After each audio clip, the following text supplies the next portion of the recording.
It's me, Mario! June 23rd, 1996. Mario's voice greeted Japanese gamers for the very first time as they powered on their brand new Nintendo 64 consoles to experience his grandest adventure to date, Super Mario 64.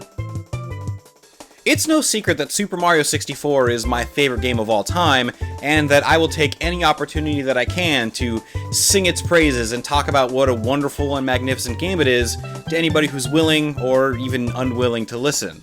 And with the game recently turning 20 years old, I thought there was no better time than now to talk about all my fantastic memories and wonderful feelings associated with the game and why it's so important to me. So, as a wise man once said, here we go.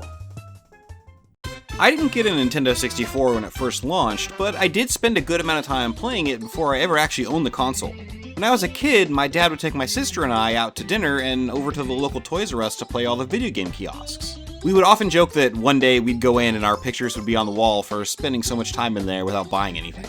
Anyway, the kiosk I spent the most amount of time at was the Nintendo 64 a few months before it made its debut in North America.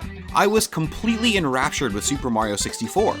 The way Mario moved, how huge the levels felt, the incredible music, and even mysteries like the looping staircase. A few months later, my sister and I spent a week at my dad's house during our summer vacation from school, and he rented us a Nintendo 64 to play when we weren't out doing things. Armed with my strategy guide from Electronic Gaming Monthly, I played as much as I possibly could. I still remember waking up one morning at 6 a.m. to start playing, and then looking at the clock and realizing that it was 2 p.m. I had played for 8 hours and I'd forgotten to even eat anything. It was a year or two later when my mom bought my sister and I a Nintendo 64 as a joint birthday present, and of course the first game I got was Super Mario 64. Finally able to play as much as I wanted, I collected as many stars as my little heart could handle. To this day, my 120 star save file is one of my proudest and most treasured gaming achievements.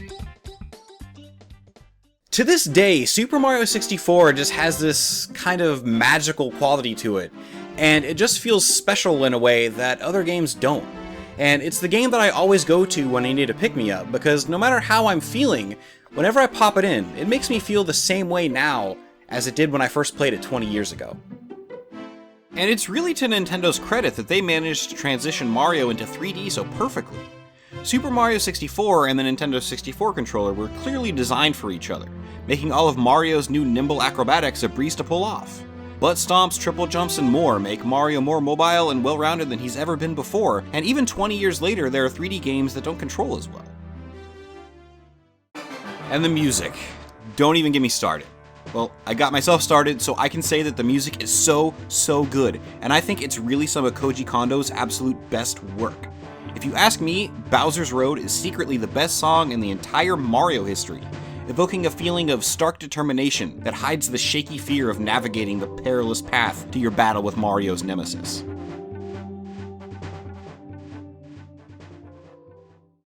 The entire soundtrack is just a home run from top to bottom, with calm, soothing tracks like Dire Dire Docks, the iconic Bob-omb Battlefield, and my personal favorite song from any game ever, the File Select theme.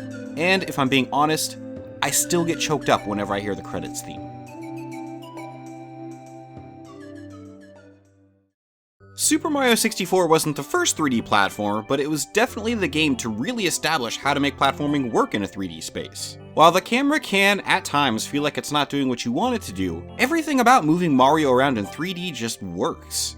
The Mario games have always had excellent, tight controls, and that continued like they'd been making 3D games for years. Obviously, Nintendo 64 games look a little rough all these years later, but I still adore the early polygonal versions of Mario and his enemies. There's a charm to their simplicity, and I love how they still manage to fit so much character into them. The variety in stages was perfect for the time too, and it was part of why I was disappointed with Super Mario Sunshine when that first came out. I just loved how you had big grassy areas, and tall, snow-covered mountains, oceans of lava, and sprawling deserts, and even the inside of a giant clock to explore. Variety is the spice of life, and Super Mario 64 was just delicious. And I'm honestly having a hard time just gathering and expressing my thoughts about the game. I absolutely adore Super Mario 64, and the game has meant the world to me for just about 2/3 of my life. As I've gotten older, I've gone through a lot.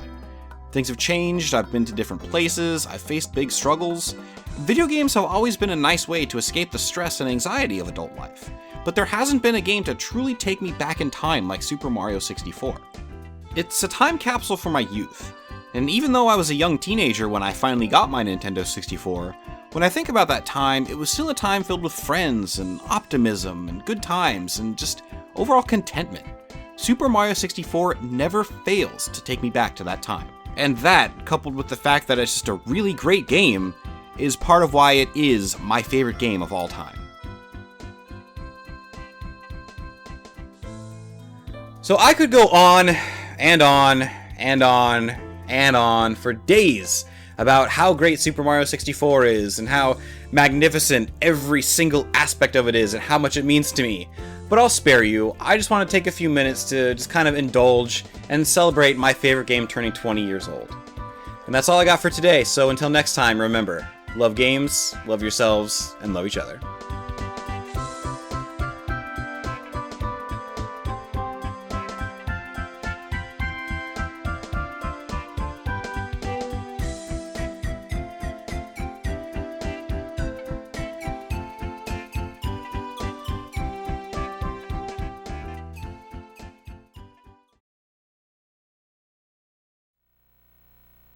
Thank you so much for playing my game.